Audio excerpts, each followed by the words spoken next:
नमस्कार, स्वागत है आपका जनगणमन 24/7 पर, जो कि मेरा यूट्यूब चैनल है। आप उसे लाइक करें, सब्सक्राइब करें। इस समय राहुल गांधी ब्राउन यूनिवर्सिटी में इंटरैक्ट कर रहे हैं, बॉस्टन पहुंचे हुए हैं और उनका 3 दिन का ये दौरा है, जहां पर वो बहुत सारे लोगों से मिलेंगे। और जो उनके पहले दिन की स्पीच का जो अंश सामने आया है, उसमें उन्होंने महाराष्ट्र के चुनाव में जो धांधली हुई थी, उसको लेकर बातचीत की है। और पूरी जो बीजेपी की ट्रोल आर्मी है, उसको इस समय मिर्ची लगी हुई है। और जो उनका ट्राइड एंड टेस्टेड रिस्पॉन्स हमेशा से होता है कि राहुल गांधी विदेशी जमीन पर जाते हैं और भारत की नाक कटवाते हैं, भारत की सरकार को बुरा भला कहते हैं और वो राष्ट्र विरोधी गतिविधियां करते हैं। इस तरीके की हमेशा से उनका एक जो बीजेपी की जो ट्रोल आर्मी है, वो हमेशा से ही इस तरीके से रिएक्ट करती है। अब उन्होंने ये कहा है कि it is very clear to us that election commission is compromised. It is very clear that there is something wrong with the system. And I have said that multiple times. Most people voted in the Maharashtra Assembly elections than there are adults in Maharashtra. और उन्होंने साथ में ये भी कहा कि जो EC का डेटा था चुनाव आयोग का, जिसमें कि 65 लाख वोटर्स ने वोट डाला था 5.5 से 7.5 के बीच में, वो फिजिकली इम्पॉसिबल है। और साथ में उन्होंने बाद में कहा कि किस तरीके से बाद में भी वोटर्स ऐड किए गए हैं, उस अंश को मैं आपको सुनाऊंगी। लेकिन जिस तरीके से बीजेपी के संबित पात्रा ने रिस्पॉन्ड किया है कि Rahul Gandhi did what he has been doing for years, going to a foreign country and insulting India. He said it was an old habit of the Congress MP.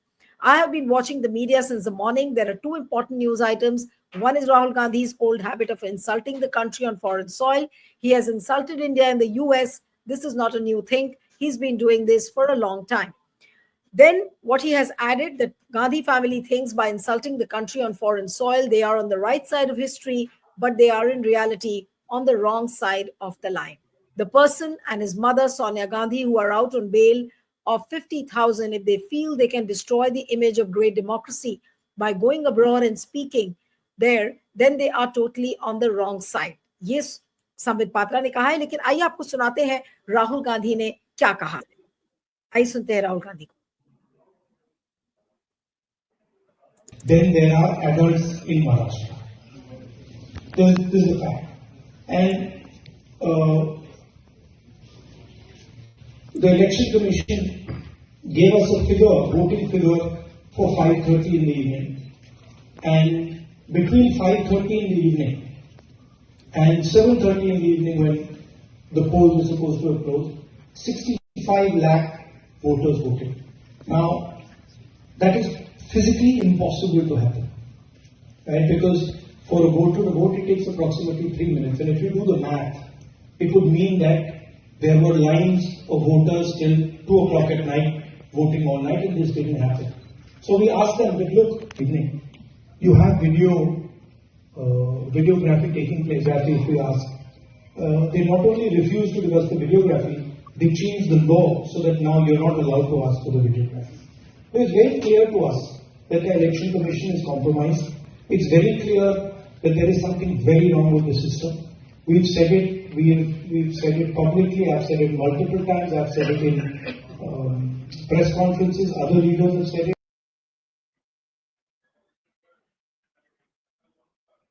तो आपने सुना कि राहुल गांधी ने क्या कहा है। और आज जो ये ब्राउन यूनिवर्सिटी से जो ये मैसेज राहुल गांधी का है, उसको हम पॉलिटिकली एनालाइज करेंगे कि आज अगर आप सोशल मीडिया उठाकर देखें तो बीजेपी को जिस तरीके की मिर्ची लगी हुई है, और राहुल गांधी ने महाराष्ट्र के चुनाव के बारे में बात करके ब्राउन यूनिवर्सिटी में आज क्या संकेत दिए हैं और क्या राजनीतिक संकेत है इसके, इस पर हम बातचीत करेंगे। हमारे साथ independent media analyst Siddharth Sharma है। सिद्धार्थ, आपका बहुत बहुत स्वागत है। Thank you so much for joining.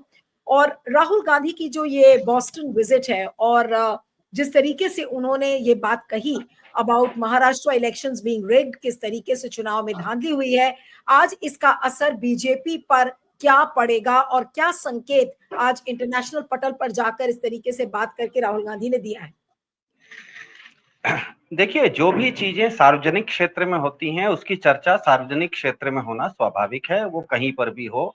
Virat Kohli अगर अच्छा बैटिंग नहीं करते हैं, वो चाहे दिल्ली के फिरोज शाह कोटला में अच्छा बैटिंग न करें या लॉर्ड्स के मैदान में इंग्लैंड में बैटिंग ठीक नहीं करें, दर्शक हों या कमेंटेटर्स हों, सब लोग उसकी आलोचना करेंगे ही करेंगे। तो विराट कोहली ये नहीं कह सकते कि मैं लॉर्ड्स में 0 बनाऊंगा तो आप लोग कुछ मत बोलिएगा। क्योंकि दूसरी बात यह है कि अगर भाजपा का इकोसिस्टम अपने आप को विश्व गुरु कह रहा है, तो आप अगर विश्व गुरु हैं तो पूरे दुनिया में आपकी चर्चा होनी स्वाभाविक है। तो आपकी चर्चा दुनिया भर में होगी तो डंके भी बजेंगे और कभी-कभी बैंड भी बजेगा। तो डंके बजते समय आप अगर मजे लेंगे तो बैंड भी बजेगा, तो उसकी तैयारी रखिए, क्योंकि विश्व गुरु आपने खुद अपने आप को कहा है, किसी दूसरे ने नहीं कहा। आप खुद अपने आप को विश्व गुरु कहते हैं तो पूरी दुनिया में आपकी चर्चे होंगे, ये स्वाभाविक है। तीसरी बात ये है कि ये जब इन्होंने कहा कि राहुल गांधी इस तरह का कहते हैं तो गलत करते हैं, तो मैं अभी-अभी इसको आजकल तो आर्टिफिशियल इंटेलिजेंस बहुत सारा है। आर्टिफिशियल इंटेलिजेंस से हमने पूछा कि बीजेपी के लोग इस तरह से विदेशी धरती पर जाके भारत के बारे में हल्की बातें कब-कब की हैं। तो भारत के प्रधानमंत्री होने के नाते अभी के जो वर्तमान प्रधान जी हैं, इन्होंने ही 2015 में कनाडा में कहा था कि मेरे आने से पहले हमारे देश की हालत बहुत खराब थी, मैंने आके सब कुछ साफ-सफाई कर दी। अमेरिका में ये बात उन्होंने कही, चीन में जाके कही, साउथ कोरिया में कही। तो ऐसा तो नहीं हो सकता ना कि प्रधान जी तो भारत के बारे में दुनिया में इधर-उधर की बातें कर सकते हैं, हल्की बातें, लेकिन दूसरा नहीं कर सकता। तो जो आप कीजिएगा वही दूसरा भी करेगा। तीसरी बात ये है कि चुनाव आयोग जो है, अगर भारत को लगता है कि भारत का अंदरूनी मामला है, उसमें बाहर के लोगों को कोई या बाहर की धरती से कोई लेना-देना नहीं रहना चाहिए, तो मुझे ये बताइए कि अभी हाल-फिलहाल में जम्मू-कश्मीर में चुनाव हुआ था। भारत ने विदेशों के लोगों को भी बुला के, यूनाइटेड नेशन के रिप्रेजेंटेटिव्स को बुला के उनके सामने ये चुनाव क्यों करवाया? आप तो ये दिखा रहे हैं दुनिया को कि देखिए, आइए हमारा चुनाव देखिए। तो आप अगर दुनिया भर को दिखाने के लिए दुनिया भर को अपने घर में निमंत्रण दे रहे हैं, तो बाहर जाके इसकी चर्चा तो होगी, स्वाभाविक है। इसमें कौन सी आश्चर्य की बात है? और तीसरी बात, थोड़ी-सी राहुल गांधी जी ने भी जो कहा, इसमें उनको भी बोलते समय थोड़ा-सा और इस विषय में चौकन्ना होना चाहिए, क्योंकि भारत में चुनाव में धांधली सिर्फ महाराष्ट्र में नहीं हुई थी। अगर राहुल गांधी कहते हैं कि महाराष्ट्र में धांधली हुई, इसका मतलब कोई पूछेगा कि इसका क्या मतलब है कि हरियाणा में धांधली नहीं हुई क्या? धांधली तो हरियाणा में भी हुई थी। धांधली केवल महाराष्ट्र और हरियाणा में नहीं हुई थी, धांधली दिल्ली में भी हुई थी। जिस तरह से महाराष्ट्र में 51 लाख वोट समय के बाद पड़े, इस तरह की गिनती आई है, उसी तरह का जेरीमैंडरिंग का केस दिल्ली चुनाव में भी तो अभी हाल फिलहाल में हम लोगों ने देखा है। तो जब इनको भी बोलना चाहिए तो बोलते समय ध्यान में रखना चाहिए कि आप एक ही जगह का नाम लेंगे तो दूसरे जगहों के बारे में सवाल उठेगा कि आप उसकी चर्चा क्यों नहीं कर रहे हैं। इसका मतलब बीजेपी को आप खुद ही एक क्या कहते हैं, अस्त्र दे रहे हैं कि अच्छा, मतलब महाराष्ट्र में गलत था तो हरियाणा में कैसे ठीक था, क्योंकि आपने हरियाणा की बात नहीं की। तो मेरे ख्याल से भारत की चुनाव व्यवस्था, खास करके ईवीएम से जो चुनाव होते हैं, अभी हाल फिलहाल में अमेरिका के दुनिया के सबसे बड़े टेक्नोलॉजिस्ट जो हैं, इलॉन मस्क, उन्होंने भी खुद बोल दिया कि ईवीएम तो हैक हो सकता है, ईवीएम से चुनाव कभी नहीं होने चाहिए, तो कागज के बैलेट से होने चाहिए। तो भारत में ईवीएम से चुनाव होते हैं, दुनिया के किसी भी लोकतांत्रिक विकसित देश में वो नहीं होता। दुनिया के पास भारत से बेहतर टेक्नोलॉजी अमेरिका के पास है, भारत से बेहतर टेक्नोलॉजी जापान के पास है। ये दोनों देश क्या कहते हैं, विकसित हैं और लोकतंत्र हैं। वो लोग अगर कागज पर चुनाव करवाते हैं तो भारत क्यों ईवीएम से करवाता है? और जब ईवीएम से करवाता है और अगर एक सवाल है कि चुनाव के बारे में बात करके इंटरनेशनल फोरम पर आज राहुल गांधी ने ऐसी कौन सी चीज जागृत की है, क्योंकि मैं सोशल मीडिया देख रही हूँ, सब जगह ये लिखा है कि Rahul Gandhi is Boston address claims EC is compromised, raises doubts on recently held Maharashtra elections. BJP strikes back saying he couldn't win the trust of the Indian electorate and questioning the Indian democratic process on the foreign soil. इस तरीके से लोग social media पर hit back कर रहे हैं और खासकर जो बीजेपी के जो सपोर्टर्स हैं वो इस तरीके से हिट बैक कर रहे हैं। तो इसका मतलब यह है कि अगर विदेश में कहीं पर भारत के बारे में अच्छी बात भी की जाती है तो उसको नहीं मानना चाहिए। तो आप ये, वही तो मेरा तर्क है कि आप अगर अपने आप को विश्व गुरु कहेंगे तो दुनिया में आपका डंका भी बजेगा और कभी कभी बैंड भी बजेगा, दोनों की तैयारी रखनी है। ऐसा तो नहीं हो सकता कि राहुल गांधी का कहना, नहीं तो राहुल गांधी ने बैंड नहीं बल्कि मोदी जी का ढोल बजा दिया, एक तरीके से ढोल फट गया मोदी जी का। और एक बहुत मजेदार बात कहता हूं, यहाँ पर चाय से ज्यादा केतली गर्म नहीं हो सकती। राहुल गांधी ने बोस्टन में चुनाव आयोग पर सवाल उठाया है, तो मुझे समझाइए कि बीजेपी काहे गर्म हो रही है? चुनाव आयोग को जवाब देना है ना। चुनाव आयोग आगे आके कहे कि राहुल गांधी इस तरह से विदेश की धरती पर जाके कहना चुनाव आयोग के बारे में गलत है, लेकिन चुनाव आयोग जिस चीज में मौन है, चाय से ज्यादा केतली काहे गरम है? अगर चाय से ज्यादा केतली गरम है तो भाजपा कहीं ना कहीं कहेगी कि मेरे दाढ़ी में चोर की दाढ़ी में तिनका वाला स्थिति सही हो जाएगा। और अंतिम बात यह है कि अगर भाजपा का पूरा इकोसिस्टम ये कह रहा है कि राहुल गांधी तो चुनाव नहीं जीत सकते, वो तो भारत में चुनाव हार चुके हैं, तो जिसका आपने कोई महत्व ही नहीं दिया है, उनको आपने कार्टून बना के बीजेपी ने रखा है, तो वो बाहर जाके क्या बात कर रहे हैं, उस पर आप इतना परेशान काहे के लिए हैं? वो तो बहुत छोटे आइटम है। आप खुद बोल रहे हैं कि उनका कोई महत्व नहीं है। तो मुझे बोलिए कि क्या कहते हैं, आदमी के थूक देने से सूरज को थोड़ा इंसल्ट हो जाता है, तो वो आदमी मुंह ऊपर करके थूकता है। सोशल मीडिया पर बड़ी इंटरेस्टिंग कुछ कमेंट्स भी आ रहे हैं और उनको भी लेंगे। कुछ लोगों ने लिखा है, डॉक्टर मनीष कुमार नाम का एक सोशल मीडिया हैंडल है, इसने लिखा है कि Rahul Gandhi is just not a bad loser but he is a low IQ imbecile too. In Boston, Rahul Gandhi said more people voted in Maharashtra than the total number of people in the state and this is a fact.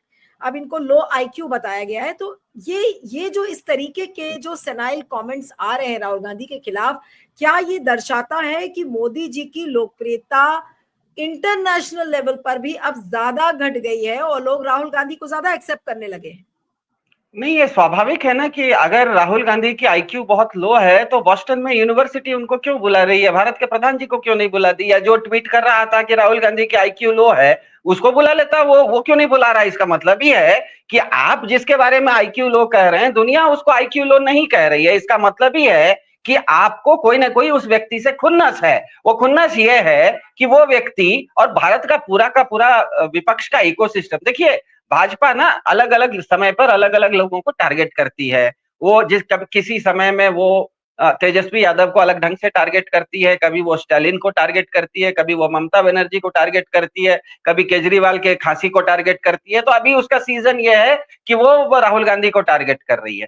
सवाल ये उठता है कि अगर भारत में विपक्ष इतना कमजोर है, क्या राहुल गांधी चुनाव नहीं जीत सकते, ममता बनर्जी का बंगाल के बाहर कोई औकात नहीं है, केजरीवाल को खांसी ही है, स्टालिन अगर तमिलनाडु तक ही सीमित हैं, तो भारत के हालिया चुनाव जो हुए थे 1 साल पहले लोकसभा के, उसमें भारत के 3 में से 2 लोगों ने भाजपा को क्यों नहीं वोट कर दिया? एक ही आदमी ने क्यों वोट किया? भाजपा को इतना वोट प्रतिशत घट क्यों गया है? तो मेरे ख्याल से हुआ यह है, मेरे ख्याल से मैं पिछले कुछ कार्यक्रमों में आपके जनगण मन में इस चीज को कह रहा हूं, ये एक सीधा सीधा थ्योरी है। बीजेपी का इकोसिस्टम जानता है कि उसका वोट शेयर गिर रहा है, और जब वोट शेयर गिरना शुरू होता है किसी का, तो किसी भी पार्टी में अलग अलग तरह के लोग उसके वोटर भले रहते हैं, लेकिन हर पार्टी का एक कोर वोट बैंक होता है। अगर वो वोट बैंक उस पार्टी से सरक जाता है तो फिर उस पार्टी का अस्तित्व खत्म हो जाता है। जैसे बीएसपी का कोर वोट बैंक जैसे ही बीएसपी को छोड़ के सरक गया, उसकी हालत आज उत्तर प्रदेश में बहुत पतली हो गई। वाम दलों का कोर वोटर जैसे ही बंगाल में उसका साथ छोड़ दिया, वाम दलों की हालत बंगाल में बहुत पतली हो गई। बीजेपी का वोट बहुत लोग करते हैं, लेकिन बीजेपी का जो कोर वोट बेस है, जो कोर वोट बैंक है, उसको इस तरह के नैरेटिव पसंद हैं। उसको किसी के ऊपर केजरीवाल को खांसी है बोल देना, ममता बनर्जी के ऊपर सीटी बजा देना, स्टालिन के साथ अनाप शनाप बात कर देना, लेकिन राहुल गांधी को कार्टून बना देना। कई लोग ये भी लिख रहे हैं कि why didn't Rahul Gandhi tell audience in Boston about election commission's role in Telangana, Karnataka and Himachal? Why is he not talking about that? Why is he only talking about Maharashtra? हाँ, यही यहाँ पर राहुल गांधी को थोड़ी अगर समझदारी करते तो वो केवल इस विषय को महाराष्ट्र तक सीमित नहीं करते, वो उनको भी राजनीति में आपको आपका जो पिच होता है वो पिच ऐसा होना चाहिए वो सब जगह फिट करे। वो अगर आप सब जगह फिट करने वाला पिच नहीं बोलेंगे तो बीजेपी का इकोसिस्टम इस तरह से सवाल करेगा, अच्छा आप कह रहे हैं कि महाराष्ट्र में गलत हुआ, इसका मतलब आप तो जीत गए थे हिमाचल और तेलंगाना में, वहां कैसे गलत नहीं हुआ? तो मेरे ख्याल से सैद्धांतिक रूप से एक स्टैंड ये है, और ये दुनिया जानती है, कोई भी चीज छुपी हुई नहीं रहती है। फिर से मैं कह रहा हूँ, विराट कोहली अगर खुल के क्रिकेट खेल रहे हैं, वो दुनिया में कहीं भी क्रिकेट खेले, वो जीरो अगर ईडन गार्डन कलकत्ता में बनाएंगे तब भी उनकी आलोचना होगी, और एडिलेड या मेलबर्न में जाके जीरो बनाएंगे तब भी उनकी आलोचना होगी, और वो सेंचुरी बनाएंगे तो दोनों जगह उनको शाबाशी मिलेगी। तो भारत का जो चुनाव होता है वो दुनिया भर के सामने होता है। भारत खुद चुनाव आयोग चुनाव के समय विदेशी लोगों को बुलाता है, विदेशी मीडिया को बुलाता है, यूनाइटेड नेशन के लोगों को बुलाता है कि आप आइए और हमारा चुनाव देखिए। जैसे कश्मीर में उन्होंने किया। तो अब अगर आप खुल के मतलब जनता के सामने कोई चीज कर रहे हैं तो आपके ऊपर, मैंने कहा, आप खुद अपने आप को विश्व गुरु कहेंगे तो आपका डंका भी बजेगा और कभी कभी बैंड भी बजेगा, तो आपको उसकी तैयारी रखनी है। और मेरे ख्याल से इसमें बीजेपी के इकोसिस्टम को या बीजेपी के किसी प्रवक्ता को बोलने की कोई जरूरत नहीं है, क्योंकि राहुल गांधी कहीं ये नहीं कह रहे हैं कि बीजेपी कॉम्प्रोमाइज्ड है। राहुल गांधी ये कह रहे हैं कि इलेक्शन कमीशन कॉम्प्रोमाइज्ड है, तो इलेक्शन कमीशन को जवाब देने दीजिए। चाय से ज्यादा केतली गर्म नहीं हो सकती। चाय से ज्यादा अगर केतली गर्म है, इसका मतलब ये है कि कहीं ना कहीं दाढ़ी में तिनका वाला किस्सा सही होता हुआ पाया जा रहा है। इलेक्शन कमीशन को, मेरे ख्याल से इलेक्शन कमीशन को सामने आना चाहिए, और राहुल गांधी ने जो भी कहा उसके ऊपर अगर उसको कोई आपत्ति है तो उसको खुल के बोलना चाहिए। इलेक्शन कमीशन अगर नहीं बोल रहा है तो मेरे ख्याल से बीजेपी को इस चीज में बीच में पड़ने की कोई जरूरत ही नहीं है। बीजेपी जैसे ही बीच में पड़ेगी, इसका मतलब ये बीजेपी खुद मान रही है कि इलेक्शन कमीशन का मैं वकील हूं। इलेक्शन कमीशन का बचाव करना बीजेपी का धर्म नहीं है। इलेक्शन कमीशन अगर बीजेपी के अनुसार भारत में एक स्वतंत्र इकाई है, तो कोई स्वतंत्र इकाई को भाजपा के समर्थन की क्या जरूरत है? वो भाजपा के election commission Bhajpa election commission के समर्थन में क्यों बोल रही है? उसको चुप रहना चाहिए। इलेक्शन कमीशन को इस पर कोई आपत्ति हो या इस पर कोई सफाई हो तो देनी चाहिए। अब इलेक्शन कमीशन अगर कुछ नहीं बोलता है, इसका मतलब इलेक्शन कमीशन भी जानता है, क्योंकि भारत में ईवीएम के चुनाव में कुछ न कुछ सब चीज पारदर्शी नहीं है और कुछ न कुछ गड़बड़ है। ये राहुल गांधी को कहने की जरूरत नहीं है। पिछले साल चुनाव होने से पहले सुप्रीम कोर्ट ने खुद बोल दिया था, जब उसने कहा था कि सिंबल लोडिंग यूनिट को आपको 90 दिन तक मतलब सेफ रखना है, आप उसको बदल नहीं सकते। कोई भी चुनाव होगा तो दूसरा और तीसरा जो पोजीशन पर आने वाला है, उसको शायद 10 दिन की मोहलत दी गई थी कि उस चुनाव को वो चैलेंज सुप्रीम कोर्ट में कर सकता है। तो जब सुप्रीम कोर्ट भारत का ये मान रहा है कि भारत में जो चुनाव व्यवस्था है उसमें कहीं ना कहीं अभी भी कुछ त्रुटि बाकी है, तो सुप्रीम कोर्ट का जो जजमेंट है वो तो सार्वजनिक है ना, वो तो पूरी दुनिया देख रही है ना, सुप्रीम कोर्ट के वेबसाइट पर पूरी दुनिया देख रही है। जो चीज पूरी दुनिया देख रही है उस चीज को अगर किसी ने बोल दिया तो आप उस पर आपत्ति नहीं ले सकते हैं। नहीं, लेकिन आज जो ये मिर्ची लगी हुई है, ये मेरा आखिरी सवाल है आपको कि सिद्धार्थ, आज राहुल गांधी ने क्या साबित किया है कि वो कैसे नरेंद्र मोदी से ऊपर हैं और कैसे नरेंद्र मोदी से ज्यादा लोकप्रिय है, कैसे नरेंद्र मोदी से ज्यादा इंटेलिजेंट है? देखिए, इंटेलिजेंस तो ऐसी चीज है कि राहुल गांधी और नरेंद्र मोदी जी को दोनों को कोई एक ही परीक्षा देनी पड़ेगी, और उसकी जब जांच होगी तब पेपर में निकलेगा कि कौन ज्यादा इंटेलिजेंट है। तो हमारे एक वाले तो अपना डिग्री ही नहीं दिखा रहे, तो फिर से परीक्षा देने क्या बैठेंगे? बात इंटेलिजेंस की नहीं है, बात सीधी सीधी ये है कि, और बात राहुल गांधी की भी नहीं है। यहाँ पर देखिए, बात है कि बीजेपी इतना नर्वस क्यों है, चाय से ज्यादा केतली क्यों गर्म है। अगर कोई भी व्यक्ति, भारत का कोई भी राजनेता अगर विदेश में जाके, आपकी सरकार के बारे में उन्होंने कुछ नहीं कहा, उन्होंने मोदी जी के बारे में कुछ नहीं कहा, उन्होंने बीजेपी का नाम नहीं लिया, जब मेरा नाम ही नहीं है, जब सवाल ही मुझसे नहीं पूछा गया है, सवाल आपसे पूछा गया है, तो मैं उसके बीच में जब बैठ के जवाब क्यों दे रहा हूं? अगर मैं बीच में जवाब दे रहा हूं, इसका मतलब मेरा और आपका कोई न कहीं ना कहीं नूरा कुश्ती चल रही है। मैं आपका बचाव करने के लिए, मैं और आप पीठ पीछे टीम में हैं। तो जैसे ही भाजपा ने, राहुल गांधी ने भाजपा पर कोई सवाल नहीं किया, उन्होंने चुनाव आयोग के विषय में कहा, चुनाव आयोग के विषय में भी वो बातें कही जो सुप्रीम कोर्ट पहले से कह चुका है, कोई नई बात नहीं है। उस पर अगर भाजपा को गरम गरम टिन के छत के ऊपर जिस तरह से बिल्ली नाचती है वैसा अगर नाचना शुरू करेगा, cat on a hot tin roof, इसका मतलब ही है कि बीजेपी को कहीं ना कहीं डर है इस मामले में। चुनाव आयोग का जवाब बीजेपी नहीं दे सकती, जिसको मतलब आप नॉन स्ट्राइकर एंड पर हैं,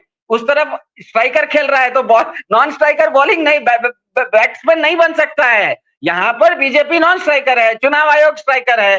राहुल गांधी ने एक बॉल फेंकी है चुनाव आयोग के लिए, नॉन स्ट्राइकर दौड़ के जाके बैटिंग नहीं कर सकता है। अगर बैटिंग कर रहा है इसका मतलब, क्या ये चीज साबित नहीं हो गई है कि अब अंतरराष्ट्रीय पटल पर राहुल गांधी मोदी जी से ज्यादा लोकप्रिय है, भले वो अपने आप को विश्व गुरु कह रहे हो?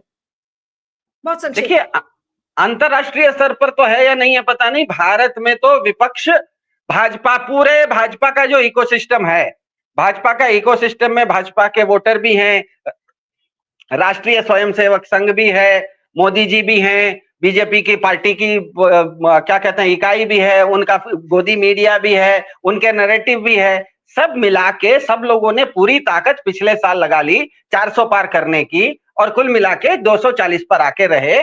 इसका और ये वोट शेयर बताता है कि भारत में हर 3 में से 2 आदमी भाजपा को वोट नहीं डालता, एक ही आदमी वोट डालता है। तो वोट तो भारत में होता है, भारत में ही उनकी लोकप्रियता जिस बीजेपी की नहीं है, विदेश में वो बीजेपी रहे और बीजेपी की लोकप्रियता रहे या नहीं रहे, हमको क्या फर्क पड़ता है। अगर बीजेपी कह रही है कि हम विदेश में जाके नॉर्वे, स्वीडन, डेनमार्क और ग्रीनलैंड में अपनी सरकार बना लेंगे, तो हम तो शुभकामना देते हैं, जल्दी बना लीजिए, आपको नॉर्वे में बना लेना चाहिए। भारत बीजेपी को नॉर्वे में सरकार बनाएगी तो मेरा पूरा समर्थन रहेगा। लेकिन सरकार अमेरिका में नहीं बनानी है। अमेरिका में वो बीजेपी या नरेंद्र मोदी जी बहुत लोकप्रिय हैं या नहीं है, इससे कोई लेना देना नहीं है। लोकप्रियता उनकी भारत में काफी कम हो चुकी है, ये डाटा बता रहा है। भारत में उनकी लोकप्रियता 3 में से 2 व्यक्ति बीजेपी को वोट नहीं करता, वो बीजेपी को पसंद नहीं करता, ये डाटा बता रहा है। तो इसीलिए मेरे ख्याल से बीजेपी का पूरा इकोसिस्टम ये जान गया है कि उनकी लोकप्रियता घटती जा रही है। कहीं उनको ये डर है कि इस घटती उनकी लोकप्रियता को राहुल गांधी ना भुनाना शुरू करें, इसीलिए बार बार उनको लगता है कि अभी दिल्ली का चुनाव हो रहा है, दिल्ली के चुनाव में अगर अरविंद केजरीवाल का नाम ज्यादा हो रहा है तो उनको खांसी करवा दो, उनका मफलर करवा दो, उनको कार्टून बना दो। कुछ दिन के बाद जब बंगाल, अभी देखिएगा 4-5 महीने में जब बिहार में चुनाव शुरू होगा, तो जैसे ही देखिएगा पूरा का पूरा बीजेपी को सिस्टम तेजस्वी यादव पर चढ़ जाएगा, क्योंकि उनको उस समय लगता है कहीं ये ज्यादा पॉपुलर ना हो जाए। तो अभी माहौल, क्योंकि राहुल गांधी गए हुए हैं बॉस्टन, इस हफ्ते Rahul Gandhi flavour of the week हैं, अगले हफ्ते फ्लेवर ऑफ द वीक हो जाएंगे तेजस्वी यादव, क्योंकि बिहार में चुनाव आ रहे होंगे। 1 साल के बाद हो जाएंगे बंगाल में ममता बनर्जी, उनके ऊपर सीटी बजने लगेगी, क्योंकि बीजेपी इकोसिस्टम काफी नर्वस है कि विपक्ष से कोई भी एक व्यक्ति भी अगर उठ गया ऊपर, कोई भी एक व्यक्ति उठ गया तो बीजेपी के लिए मुश्किल है। इसीलिए वो किसी के साथ चांस नहीं लेने का, रिस्क नहीं लेना है। हर आदमी को जो भी उठ रहा है ना उसको दबाने की कोशिश करो, ये कोशिश है। अभी इस हफ्ते राहुल गांधी जी का नंबर लगा है, इतना ही। चलिए, आपका बहुत बहुत शुक्रिया Siddharth, thank you so much for joining, thank you.